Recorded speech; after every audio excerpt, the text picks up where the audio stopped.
respecter, c'est une question par journaliste. On va passer chez Maïmouna pour la troisième et dernière question de ce volet. Maïmouna, jox naa la kàddu bi. Merci beaucoup. Monsieur le Président, dañuy wax ne quand la politique va, tout va bien. Relecture ak renégociation contrat yi sans respect de la clause de rendez-vous ak tension politique permanente bi dafay inquiéter la communauté des investisseurs. yaa ngi naan di nga asseoir un dialogue franc avec ton opposition te manque de confiance dafa xas ba am ndax ba ngay fixer la date des élections législatives da nga leen bett te xamoon nga ko depuis le mois de juillet du Conseil constitutionnel waxoon nga leen nañu continuer seeni travaux Premier ministre Ousmane Sonko dina ñëw def DPG ba waxtu ba jotee lu ni mel amul mu mel ni manque de confiance am na yaa ngi waajal révision projet de révision constitutionnelle est-ce que waxtaan bu sincère bu utile pour le pays dina am ndax di ngeen waxtaanee fondamentaux yi ndax projet bi day laal les clauses intangibles c'est-à-dire la forme républicaine de l'État ak la durée et le nombre de mandats est-ce que lii raam mu mel ni da ngeen am mébét laal ancien président de la République Macky Sall ak ay ñoñam ci gestion finance publique yi ak rapport Cour des comptes bi ak activités yi nga xam ne am na fi événements yi nga xam ne am na fi de 2021 à 2024 est-ce que loolu bokk na ci luy apaiser le climat politique ba mën a tax Sénégal investisseurs yi di fi buruxlu. yaa ngi may fàttali suñu émission yi parce que da ngay jël lu bari wax ko après daf koy affirmation bu ma ci tontuwul rek day mel ni lu ma nangu la ba pare. dégg naa la tamit keroog sa émission ak suñu gars yi nga naan quand le bâtiment va tout va ñëwati nga tey ne quand la politique va tout va mais bref d'abord bu ñu demee ci projet de waxtaan am na parce que waxtaan baa ngi jóge ci assise nationale ñëpp la ñu woo fii laa fekk la recommandation de la CNRI sur l'institution d'une cour constitutionnelle 2013 ba 2024 kenn appliqué wu ko ma demaat waxtaana ji waat ñu waxaat ko ma jël comité ne leen jëmal leen ko ñu def un projet de loi kon kii am na waxtaan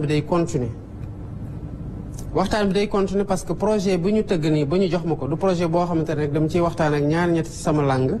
dem yóbbu ko assemblée ñu majoritaire ñu voté ko wala ñu woote référendum puisque ñoo leen ëpp doole ñu dooraat leen constitution bi jàll non parce que loi bi gën ci loi mooy loi boo xamante ne nit ñi dañu ko nangu parce que associé nañu leen ci wala parce que boog jël na en charge seen aspiration ci lañ koy gën a yomb respecté donc waxtaan boo xoolee sama gouvernance de concertation ba may woote assise di woote dialogue dara xewul ci réew mi parce que je crois aux vertus du dialogue en temps de paix fii nag liñ fi xamoon mooy dañuy créer problème yu rëy di woote dialogue wala sax yenn saa yi bu ñuy dialogue fekk na am na ku ñu kambal ba pare man nekkuma ci loolu rupture de confiance naka la mën a amee d'abord opposition man dama leen di comprendre des fois may seetaan télé kenn di wax dara ki ma nekkal di ma ne ko non mais en fait ñii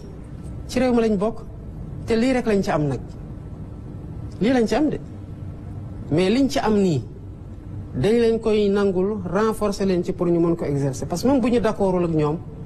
responsabilité la ci ñun ñu fexe ba ñoom seen xalaat ñu mën ko wax ci jàmm ci njekk ak ci teggin dara mën lañ ci bañ a fekk. Ma main restera toujours tendue envers l'opposition et envers toutes les parties prenantes ci réew mi parce que dañ ko bokk te mënuñu ko pàccu fokk ñu pencoo ko kon ci loolu laa nekk moo tax boo xoolee question yi may adressé par le dialogue mais am naa majorité bu tax ma kii de ma réformer de dem jàll assemblée nationale mu nekk loi ñu promulguer ko commencé ko appliquer ku ko wàcc yoon mais defuma loolu je suis en train de discuter sur la renégociation des contrats Maïmouna am na lu xew récemment presse bi wax na ci benn cas de contrat yoo xam ne ñu ngi ko signé le 26 mars 2024 pour renouveler une convention qui doit expirer le 23 février 2025 yow yaa ngi dem boo ne xamul kuy ñëw sax ñu mën a wax mais kiy ñëw xam nga ko ndax woteel nañu ko fal nañ ko xam nañ Bassirou Diomaye Faye le 24 mars 2 jours après nga signé une convention boobu amul benn urgence parce que expiré wul sax en 2024 mu ngi expiré en 2025 mais boo ko defoon sax sàmmoonteeg intérêt réew mi ñu mën a wax mais cette convention là dañu ne d'abord dañ ko renouveler 25 ans ce qui est interdit par le code minier de l'UEMOA et par le code minier de 2016 bu ñu interne mais bu nekkoon dañ ko ne sax convention bu ñu signé en 2024 c'est régi par le code de 2016 ñu mën a wax mais non le code de 2016 boobu mu ngi doon abroger beneen code de 2003 qui lui-même abroge un code de 88 ñu tëb code 2016 bu nekk en vigueur tëb code 2003 bu code 2016 bi abrogé dem na la convention bu ñu signé le 26 mars 2024 dafa war a régir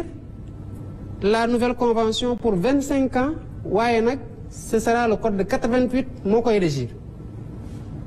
renouveler les exonérations fiscales et douanières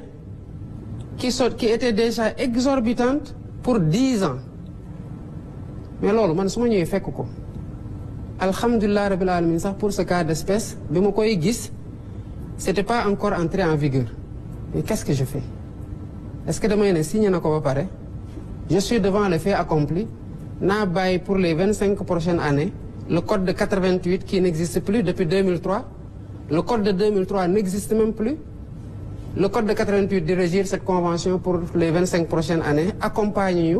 pour l'agenda national de transformation 25 ans quand même j'ai appelé la personne ma ne ko yow xam nga lii ki ko def xamul na ne du yoon parce que code minier Sénégal lii la wax code minier UEMOA lii la wax yow mi ñu ko defal xam nga ne du yoon man mii mu mi fekk dama am responsabilité veille ci intérêt état ak ci liy yoon ci réew mi di ak yoonal xam naa ne du yoon kon ñun ñetti ñëpp nekk les principaux responsables xam nañu ne du yoon bëgg nañoo accompagner le secteur privé lool waaye ci orthodoxie lay nekk nag kon sa convention bi damay retirer le décret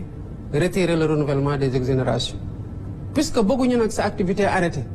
dañ la defal autorisation exceptionnelle nga continuer le temps que ñu waxtaan mais forcé wuñ ko dara te ngi waxtaan heurtaluñ ko ci dara ñu ngi waxtaan mais waxtaan boobu nag à la fin fokk Sénégal gis ci boppam te fokk une convention qui sera signée en 2025 soit régie par le code en vigueur du ñu dem ba 88 ce sera le code de 2016 bu fekkee ne code bi changé wul ci diggante bi bu code bi changé ce sera le code de 2025 loolu ku mu tiital mais ngelawaay bul ñëw parce que wax dëgg yàlla loolu du loolu réew mënul doxee noonu donc loolu warul tiital benn investisseur et contrairement à ce que li ñuy wax mais l'APIX a plus de 2000 milliards su ma juumul yu teg en termes d'engagement d'investissement au niveau de qui sont en demande d'agrément kon la situation de sérieux de transparence de lutte contre la corruption et de claire vision des autorités que nous sommes rassure aussi le monde des investisseurs contrairement à ce que beaucoup de personnes disent maintenant kuy dem ci réew tàmmoon boo fa demee jaar ci corruption jaar ci manque de patriotisme ak de loyauté vis-à-vis du pays yi fa autorités yi fi nekkoon pour di pomper di muucu askan wi loolu moo tax nga dem ci réew bul ñëw Sénégal parce que loolu amatu fi mu des nag li mën a rebuter ay investisseurs mooy corruption man de xanaa lu ma xamul moo tax je fais voter une loi pour la protection des lanceurs d'alerte parce que foog Sénégalais yi xam ne dërëm bu dugg ci gafak ak réew mi ñun ñëpp a ko bokk ak ku ko mënti dugal ci biir gafak réew mi et que ku nekk sentinelle pour la bonne gouvernance ba pare état cey sa kaaraange corruption bi ñun ñëpp a ci war a dugal suñu loxo xeex ko parce que benn réew mënul développer dans un contexte de corruption endémique te bëri na Sénégal waaye lu ma ci xam bu dee ku ñu war a relever la ci saa si nañu la relever te alhamdulilah ba corps de contrôle yaa ngi fi di def liggéey bu mucc ayib ni ñuy defee audit ci contrat yi ci période yu weesu plutôt ci structure yi rapport yi fii Cour des comptes saa yu fa defatee rapport comme ni ngeen ko gisee ñëpp ci teg seen bët OFNAC bu defee ñëpp dinañ ci teg seen bët beneen corps de contrôle bu defee tamit ñëpp dinañ ci teg seen bët léegi nag il appartiendra aux Sénégalais de mettre la pression qu'il faut sur la justice pour que mu def liggéeyam. Le temps de la justice n'est pas le temps politique, mais ça doit être le temps du peuple au nom duquel cette justice-là elle est rendue. Parce que mënuñu identifier ay nit jàpp leen ci ay rapports épingler leen justice di daagu. Je comprends maintenant qu'il y a un déficit de ressources nañ ci liggéey pour renforcer leen moo tax on a augmenté les recrutements au niveau du centre de formation judiciaire. duñu leen teg benn pression politique pour orienter seen décision c'est pas notre façon de gouverner mais sénégalais bu ne am na sañ-sañu bu ñu nee diw sangam mii que mu nekk ministre gouvernement Diomaye wala mu nekkoon ministre bi fi nekkoon avant moi wala directeur général bu ñu ko épingler sénégalais ont le droit de réclamer que la justice fasse son travail bu boobaa man dama amul sax conc ba koy teg ci kaw dossier. Monsieur le Président de la République dañuy jàll même ci beneen thématique bi. am na benn kii bu mu wax. mais ku nekk benn question la amoon Monsieur le Président. Oui, mais c'est déjà posé. maa ngi ñëw noonu. C'est dans la formulation de la question. On glisse c'est important sax que je réponde parce que loolu moo taxoon may def l'observation sur nu mu poser question bi. parce que justement heureusement que mu relancé parce que bu relancé wul woon nit ñi seetaan mën nañ jàpp ne que. ni mbir yi di demee nii ñu ngi dem songi ji Macky Sall parce que loolu la wax naka la mbir yi di demee mbir yi demeewul nen ni ñuy demee ci pour yow di ko demee pour beneen ministre wala beneen DG noonu lañ koy demee pour man di ko demee pour keneen ki fi nekkoon ak ñiy waaj a ñëw bu dee yoon a ngi def liggéeyam ci réew mi man xooluma ku fi defoon ku fi deful nu mu ma jegee nu mu ma jegewul man nu mu koy rappeler tout le temps man rek a waat ci biir Sénégal yëpp ne damay respecter yoon te pourtant dañuy wax nul n'est censé ignorer la loi ñëpp war a xam yoon tënku ci waaye yow waatoo ne da ngay respecter yoon man maa ko waat su ma ci yemoon sax man dinaa mën a gérer sama bopp xëy na xanaa ma tarxiis mais dama waataale ne dinaa fexe ba ñeneen ñi tamit respecter yoon gis nga ci respecté yoon boobu dafa am ñu gérer pendant 12 ans assumer ay responsabilités war a rendre compte d'accorduma ci réew moo xam ne bu ñu jàppee un opérateur privé ci lu mu warul woon def ñu jël ko tëj ko bu dee homme politique bi la ñu naan c'est un règlement de compte politique alors que homme politique yooyu ils ont fauté wala ils sont présumés après avoir fauté yoon rek mooy wax gannaaw bu rapport amee parce que même rapport doyul rapport ay présomption rek lay teg mais la personne reste présumée innocente ba yoon def liggéey lan mooy wane ne tey dans l'environnement actuel que ñu ngi dem songe ji X wala Y amul par contre dañu am responsabilité morale ak historique ci dëkk bi nga xamante ne sénégalais yi gannaaw yàlla teg nañ ko suñu loxo muy lan lépp li fi xewoon ci yorin ak ci jëfin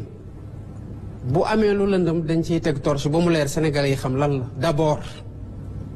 liñ ciy doxalee yoon doxal lu mu war a doxal loolu protéger ma ci sama bopp lenn rek ay protéger nit ci réew mu sérieux mooy jub di jubal mais ku dëng nit mënu la protéger parce que tôt ou tard bu poussé dina la rattraper ku jubalul tamit tôt ou tard nañ xam ne sa ndëngate fan la nekk te dañ ko na la teguwaat s'il y a des choses yoo xamante ne ça a été fait et ça a été fait am na lu am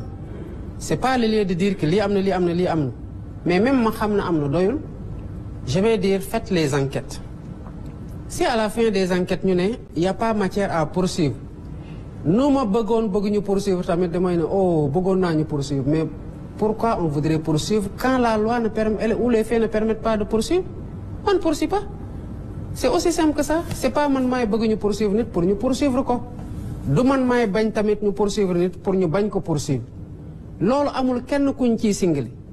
du ancien président Macky Sall pour qui on a beaucoup de respect malgré tout ce qui s'est passé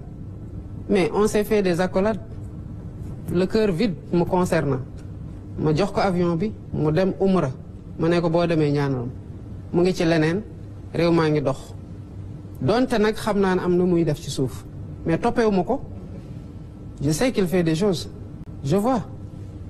mais toppewu ma ko mais bu ko dara toppee ëllëg nag loolu du man digganteem la ak yoon la mais je ne me fais pas de fixette sur lui